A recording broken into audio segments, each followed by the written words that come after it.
প্রিয় শিক্ষার্থী বন্ধুরা, আশা করি সকলে ভালো আছো। ভালো থাকো, এটাই আমার কামনা। আমি আজ চতুর্থ শ্রেণীর আমার বাংলা বইয়ের পাঠ নম্বর 6, গল্পের নাম হচ্ছে দোয়েল পাখি। এই পাঠ দিয়ে শুরু করব আজকের ভিডিও।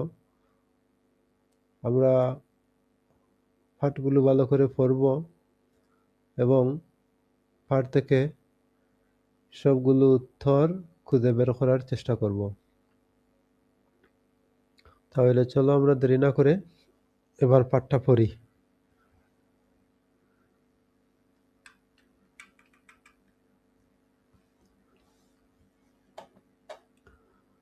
বাংলাদেশের জাতীয় পাখির নাম দোয়েল।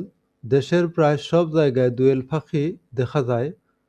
এরা মানববসতির কাছাকাছি থাকতে পছন্দ করে, বিশেষ করে যেসব জায়গায় ফসলের ক্ষেত এবং নদী বা জলাশয় আছে।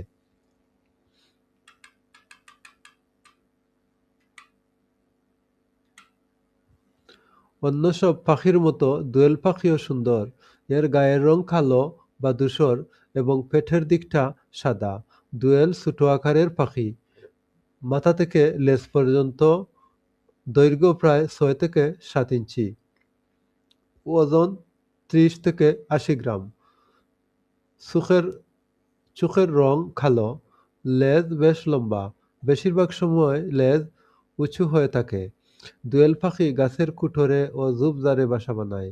বেশিরভাগ সময় এদের জোড়ায় থাকতে দেখা যায়। বন্ধুরা, জোড়া বলতে এখানে পুরুষ দোয়েল এবং স্ত্রী দোয়েল সবসময় তারা একসাথে থাকে। এপ্রিল থেকে জুলাই মাসের মধ্যে স্ত্রী দোয়েল ডিম পাড়ে। সাধারণত ডিম থেকে 5টি ডিম পাড়ে। 3 থেকে 5টি ডিম পাড়ে। ডিমের রং হালকা নীলচে সবুজ। তার উপর বাদামি ছোপ থাকে। পুরুষ দোয়েল বাসা পাহারা দেয়। স্ত্রী দোয়েল ডিমে থা দেয়। প্রায় 2 সপ্তাহ পরে ডিম ফুটে ছানা বের হয়।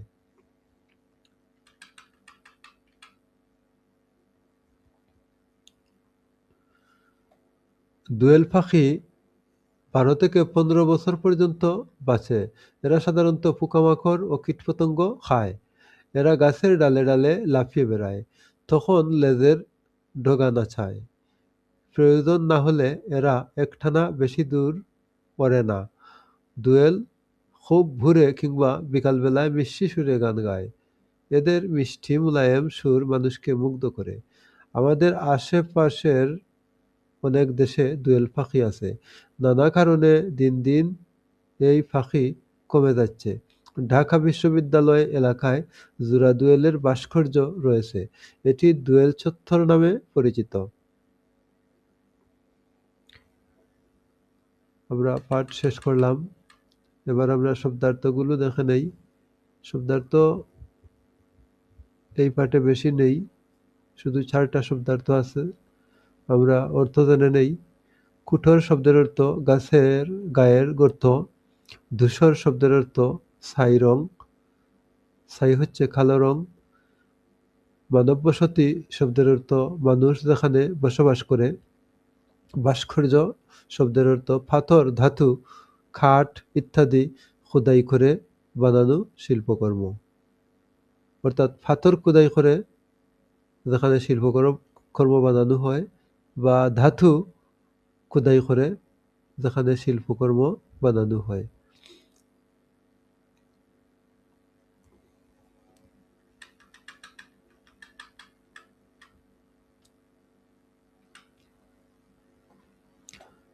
অনুশীলনীর মধ্যে 1 নম্বর, পাঠ থেকে প্রশ্ন বানাই।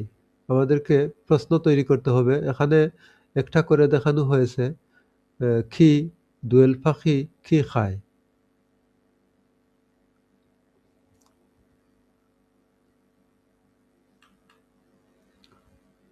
আমরা দেখি এখানে শব্দ আছে কোথায়। কোথায় দিয়ে আমরা একটি প্রশ্ন বানাই। দোয়েল পাখি কোথায় থাকে? কখন দিয়ে আমরা একটি প্রশ্ন বানাই, দোয়েল পাখি কখন ডিম পাড়ে? কিভাবে দিয়ে একটি প্রশ্ন বানাই, পাখিরা কিভাবে পোকামাকড় খায়? কেমন দিয়ে একটি বাক্য বানাই, দোয়েল পাখি দেখতে কেমন? কেন দিয়ে একটি প্রশ্ন আমরা তৈরি করি, আমরা কেন দোয়েল পাখিকে বেশি পছন্দ করি? কোন শব্দ দিয়ে একটি বাক্য তৈরি করি,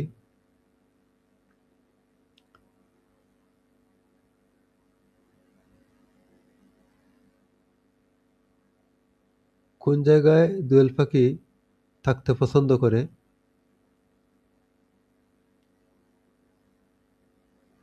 কত দিয়ে একটি বাক্য তৈরি করি, একটি প্রশ্ন তৈরি করি, দোয়েল পাখি কতটি ডিম পাড়ে? এবার আমরা 2 নম্বর প্রশ্ন দেখি, বন্ধনী থেকে শব্দ নিয়ে খালি জায়গায় লিখি। ক নং প্রশ্ন, পেন্সিল এবং কলম দিয়ে লেখো। বন্ধনীর মধ্যে আছে এবং অবলিক বা। তাহলে আমরা কোনটি এখানে দিব? আমাদের জেনে রাখা ভালো, এবং ব্যবহৃত হয়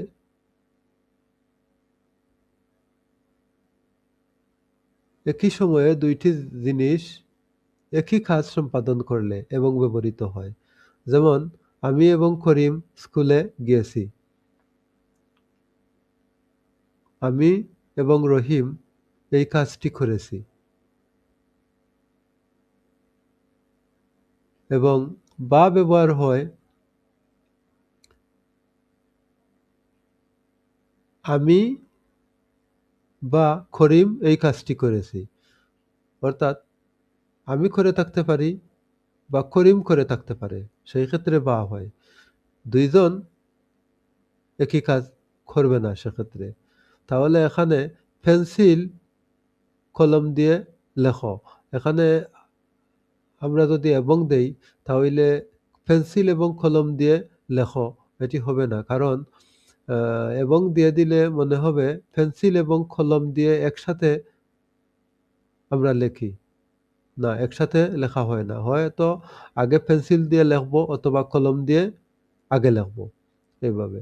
তো সেক্ষেত্রে আমরা এখানে বা ব্যবহার করব, পেন্সিল বা কলম দিয়ে লেখো।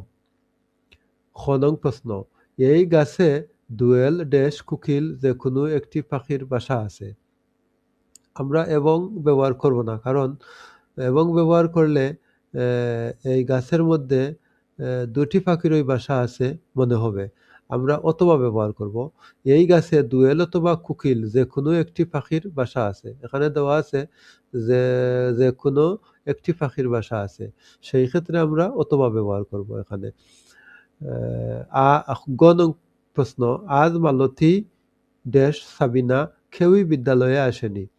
মালতী এবং সাবিনা দুইজনের কেউই বিদ্যালয়ে আসেনি, অর্থাৎ দুইজন একই কাজ করেছে। সেখানে আমরা এবং ব্যবহার করতাম, কিন্তু এবং নেই, এবং এর পরিবর্তে এখানে অ দেওয়া আছে, আমরা অ ব্যবহার করব। আজ মালতী ও সাবিনা কেউই বিদ্যালয়ে আসেনি।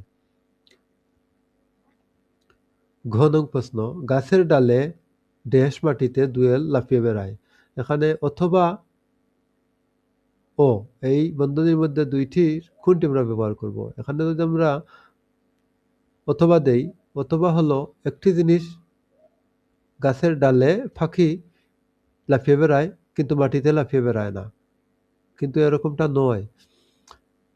গাছের ডালে লাফিয়ে বেড়ায়, আবার কখনো মাটিতে লাফিয়ে বেড়ায়, সেক্ষেত্রে আমরা ও ব্যবহার করব। গাছের ডালে ও মাটিতে দোয়েল লাফিয়ে বেড়ায়। নং প্রশ্ন, চা ড্যাশ শরবত কোনটি খাবে? এখানে আমরা যদি চা খাই তাহলে আমরা শরবত কিন্তু পান করি না।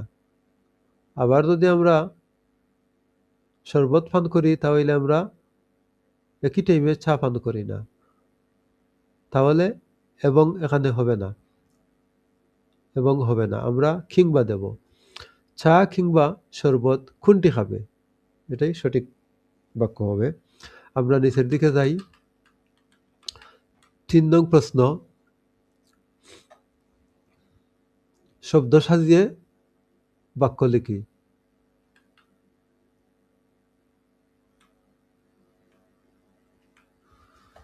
ক নং প্রশ্ন, নাম জাতীয় বাংলাদেশের পাখির দোয়েল। এখানে এলোমেলো শব্দ দেওয়া আছে, আমরা শব্দগুলোকে সাজিয়ে একটি বাক্যে রূপান্তরিত করব। এখানে হবে বাংলাদেশের জাতীয় পাখির নাম দোয়েল।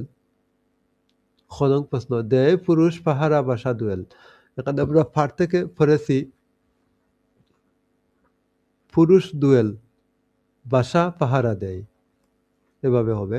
গ নং প্রশ্ন, দোয়েল হয় পাখি ছোট আকারের। এখানে আমরা সাজিয়ে লিখব দোয়েল পাখি ছোট আকারের হয়। ঘ নং প্রশ্ন, উপকার আমাদের পাখি অনেক করে। সাজিয়ে লিখলে হবে পাখি আমাদের অনেক উপকার করে। রাইট। এবার আমরা নং প্রশ্ন দেখি, বাসা বেশিরভাগ গাছে বানায় পাখি।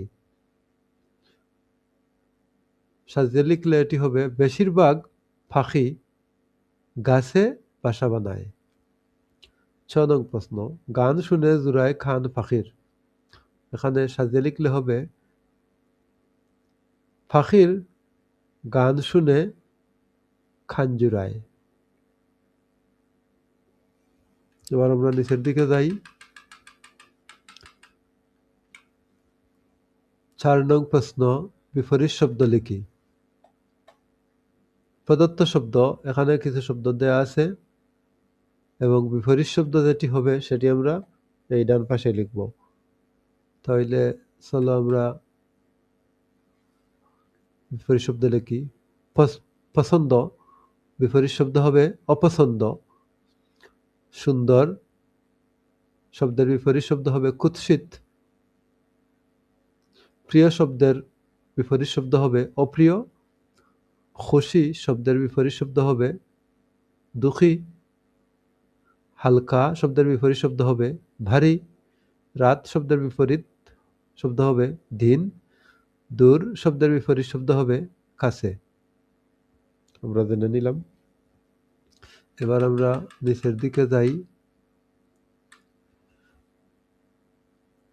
৫ নম্বর প্রশ্ন, কোন শব্দটি অন্যগুলোর থেকে আলাদা তা লিখি। অর্থাৎ এখানে প্রতিটা সেন্টেন্সের মধ্যে ১, ২, ৩, ৪টি করে শব্দ দেওয়া আছে। এই ৪টির মধ্যে একটা হচ্ছে আলাদা, আমরা এটি বাইর করতে হবে। ইংরেজিতে এটিকে অড বলে, অড ওয়ার্ড। এখানে আমরা দেখি কি আছে, দোয়েল, গাছ, বক, শালিক। এই যে লেখা আছে এখানে, দোয়েল একটি পাখি, বক একটি পাখি, শালিক একটি পাখি, কিন্তু গাছ পাখি নয়, এটি আলাদা। এই কারণে গাছ এখানে দেওয়া আছে, একটি করে দেখানো হলো। এবং পরেরগুলো আমরা বাইর করি। লেজ, পাখা, মাথা, পাতা। এখানে পাখির লেজ আছে, পাখির পাখা আছে, পাখির মাথা আছে, কিন্তু পাখির পাতা নাই, অতএব এটি আলাদা, এখানে পাতা হবে। ফল, ডানা, মূল, ফুল। একটি গাছের ফল হয়, ফুল হয়, মূল হয়, কিন্তু গাছের কোনো সময় ডানা হয় না, সেক্ষেত্রে ডানা আলাদা এখানে লিখতে হবে। সাদা, ধূসর, পাখি, কালো। এখানে সাদা একটি রঙের নাম, ধূসর একটি রঙের নাম, কালো একটি রঙের নাম, কিন্তু পাখি রঙের নাম নয়, সেক্ষেত্রে এটি আলাদা, আমরা এখানে লিখব। নদী, জলাশয়, পাহাড়, পুকুর। নদীতে জল থাকে, জলাশয়ে জল থাকে, পুকুরে জল থাকে, কিন্তু পাহাড়ে জল থাকে না, এটি আলাদা, আমরা এখানে লিখব পাহাড়। এপ্রিল, জুলাই, মে, সানা। এখানে এপ্রিল একটি মাসের নাম, জুলাই একটি মাসের নাম, মে একটি মাসের নাম, সানা আলাদা, অতএব আমরা এখানে সানা লিখব। এবার আসি নিচেরটিতে, পাখি, প্রজাপতি, মাকড়সা, তেলাপোকা। এখানে কীটপতঙ্গর নাম হইল শেষের তিনটি, প্রজাপতি, মাকড়সা, তেলাপোকা, কিন্তু পাখি কীটপতঙ্গের মধ্যে পড়ে না, কারণ পাখি সবসময় কীটপতঙ্গ খেয়েই বাঁচে। অতএব পাখিটি আলাদা, পাখি লিখবো আমরা এখানে। এবার নিচের দিকে যাই বন্ধুরা। 6 নং প্রশ্ন, উত্তর বলি ও লিখি। এটি হচ্ছে আমাদের গুরুত্বপূর্ণ, পরীক্ষার মধ্যে থাকবে এই প্রশ্নগুলো। ক নং প্রশ্ন, দোয়েল পাখি কোথায় দেখা যায়? এই প্রশ্নের না, এখানে ক থেকে চ পর্যন্ত যে প্রশ্নগুলো আছে প্রতিটা প্রশ্নের উত্তর পর্যায়ক্রমে আমি স্ক্রিনের মধ্যে এই জায়গায় দিয়ে দিব, বন্ধুরা তোমরা এখান থেকে শিখে নিবে। ক নং প্রশ্ন, দোয়েল পাখি কোথায় দেখা যায়? আমি স্ক্রিনের মধ্যে প্রশ্নের উত্তরটি দিয়ে দিলাম, শিখে নিবে।